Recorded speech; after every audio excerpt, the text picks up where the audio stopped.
আসসালামু আলাইকুম ভিউয়ার্স। এই দেখেন আমার ছাদের মধ্যে আলু পুঁই শাক, দেশি পুঁই শাক।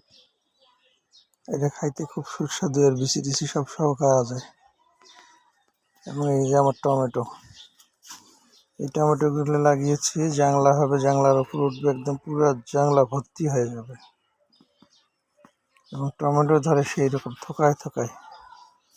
এগুলো আমি পুরো সিজন তো খাবো, অফ সিজনেও ফ্রিজে সিদ্ধ করে রাখে, এবং এটা সস হিসাবে আমরা তরকারিতে খাইতে থাকি সারা বছর। খুব সুন্দর হয় আমার এই টমেটোগুলো।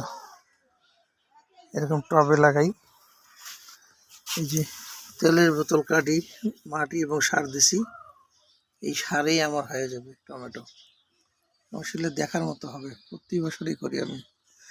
আলহামদুলিল্লাহ এবারও করেছি এবং ভালো হয়েছে, গাছগুলো খুব সুন্দর হয়েছে, দেখার মতো।